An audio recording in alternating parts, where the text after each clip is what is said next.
Hello, hello. All right, today I'll talk about filtering or getting the bad stuff out, the stuff that you don't want. Um, so there's a couple things that we deal with. The first thing is chlorophyll for certain extractions, and it can be the last thing we deal with for other extractions. So if you're going to do a glycerin extraction, where I talked about refrigerating it and put your 2/3 glycerin into a mason jar, fill the rest with material, put the top on, put it in the fridge, turn it over back and forth like this. For this method, I would recommend that you take the time to expose your flour to the sunlight. Now, maybe you need a month of this in the summertime. The more sunlight exposure you get, the faster that chlorophyll is going to come out. Um, and for a solvent extraction where you're going to evaporate the solvent and just leave the extraction behind, we can deal with the chlorophyll at the end filtering process there. So we do that with food grade activated charcoal, and it's a powder, and so what I'll do is for a solvent extraction, I like working with 5-gallon buckets, and dealing with enough material to do that. So buckets, and so maybe you put this much, put about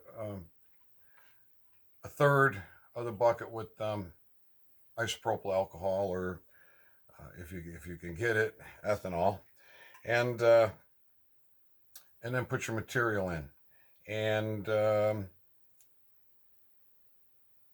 probably would be putting in about a third of a bucket, and then I work it with a baseball bat. Take the varnish off, take anything man-made off of there, and get you down to wood. And then you got a nice handle, fits a hand, and you just work the material like this. Now, you don't want to overwork that material. So you're not there to beat it to death. You're just trying to work it. And with for here in the north, we get winter right after harvest. So we get the natural cooling. And I like to do my extractions in January and February, where everything is just cold, cold, cold, because that breaks those trichomes down real nice.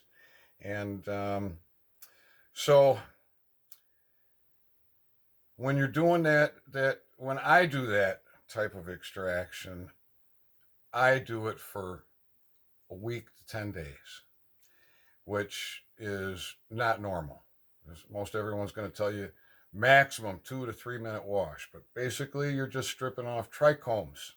You're not getting the hundreds or potentially hundreds of cannabinoids that are in that flour. And so filtering that material, once you're done, this type of thing here works real nice on a 5-gallon bucket. Okay, and paper towel. So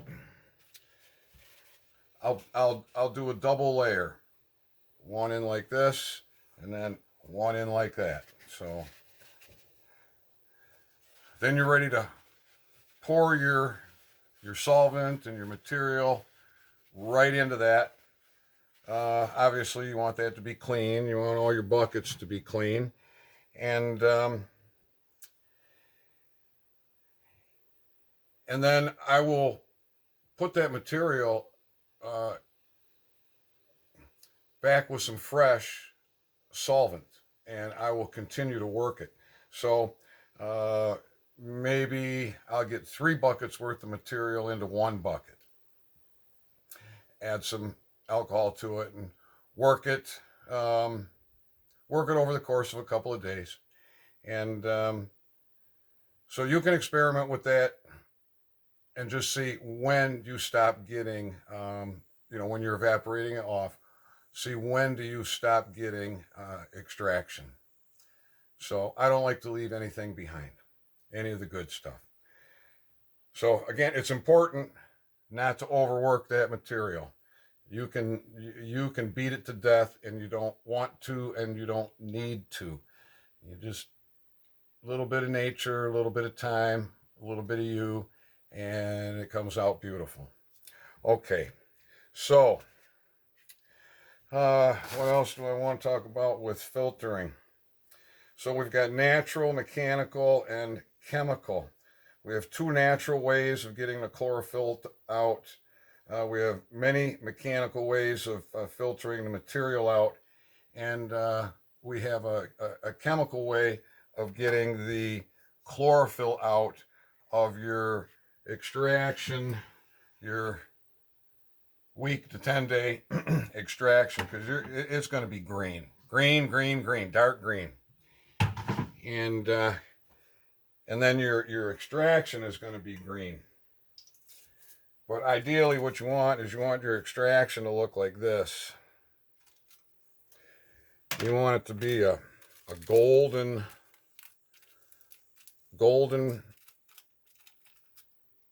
brown color, not green.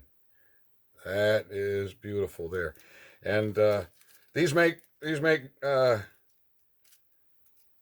great rolling papers. I really enjoy a good oil paper for tobacco or marijuana. Both are really good. So how do we get it to look like that? You're going to use food grade activated charcoal powder. Now this stuff is, you want to be careful because it's really fine.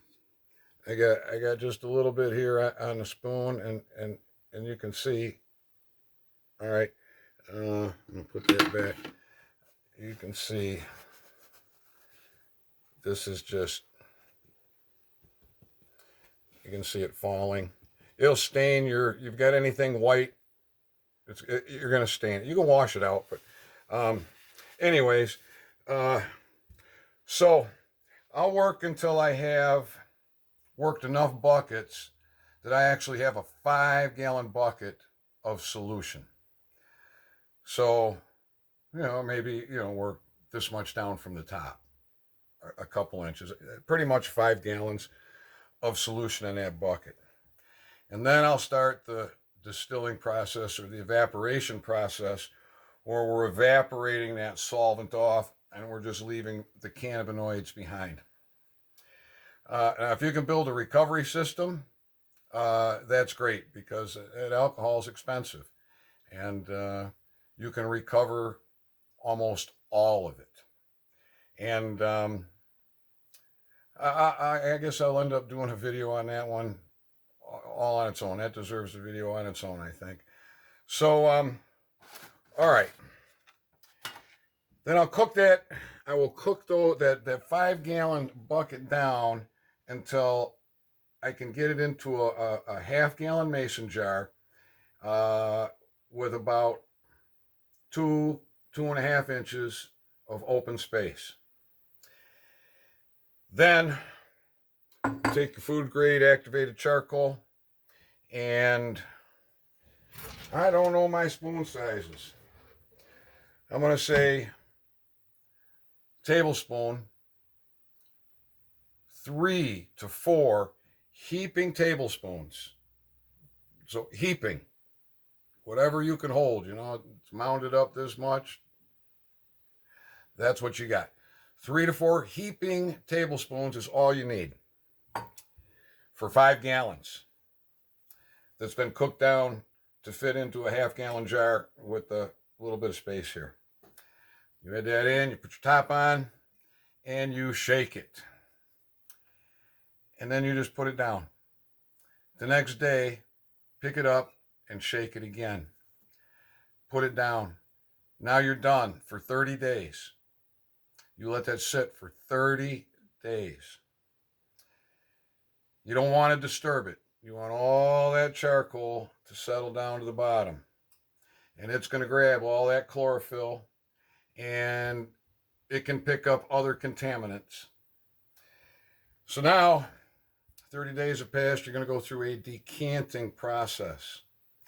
Before you go through the decanting process, there's one more thing you can do. You can take this jar and put it in the freezer.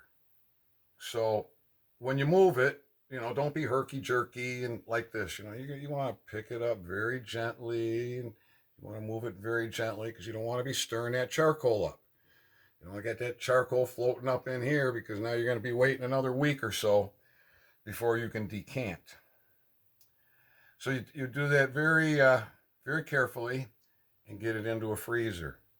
Now, if you do it with an upright freezer, where you can actually look at it, I suppose you can see it in a chest freezer too, but you're going to be leaning down inside and so forth.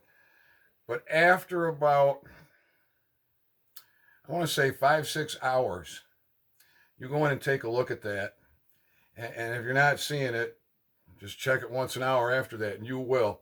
You'll see it change. It's going to look like you got stuff floating in there.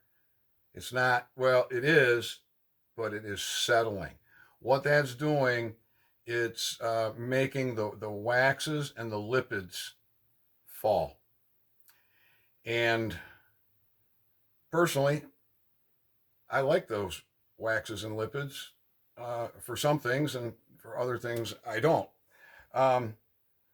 But when you do that, and you let those waxes and lipids settle down, it actually puts a coating over the top of that charcoal. So that when you go through your decanting process, because you're going to want to do this very gently, when you take that cap off, you don't want to jerk that jar. You need to get a good hold of it, and maybe you need 2 people. One person to hold that jar really still on the counter, and another person to take and break that cap loose. So you're not doing this, right? Then you're going to very gently decant this into another container. Now what I'll do is I'll take it down to about here, because I know that I'm not bringing stuff up from the bottom yet. But if I keep going, I'm going to start bringing some of that stuff from the bottom up, and it's going to come out. So that first pour, taking it down to about here, and then I will move over to another jar. Because if you start doing this, you're sloshing it. You're getting that charcoal rolling. All right, and then you just pour. And you're going to get to a point where you can actually see charcoal coming.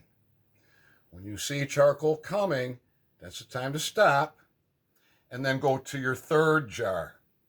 And in your third jar, you just pour out the rest, and it's going to come out looking black. That's fine. What you're going to end up with is the majority of the charcoal in this jar.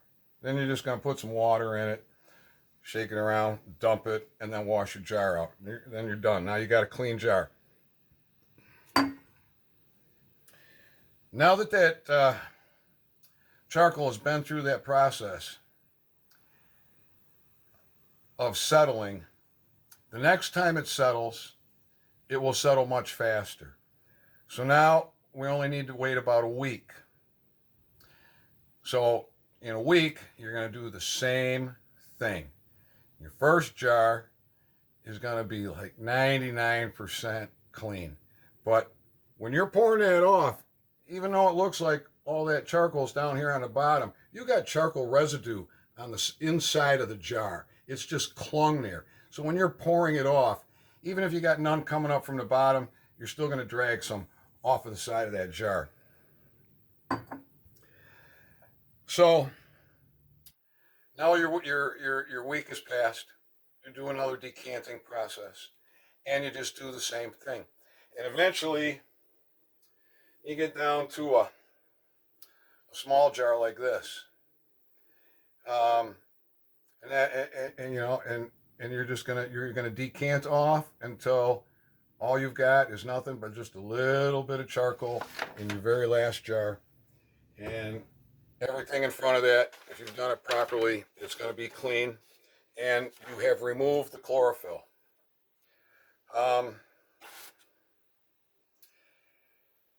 So I think that covers it pretty good.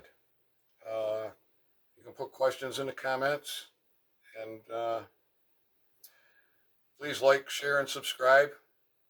This information. Oh, actually, when you're, I did want to touch on this if I got enough time here. Oh Lord. CBN.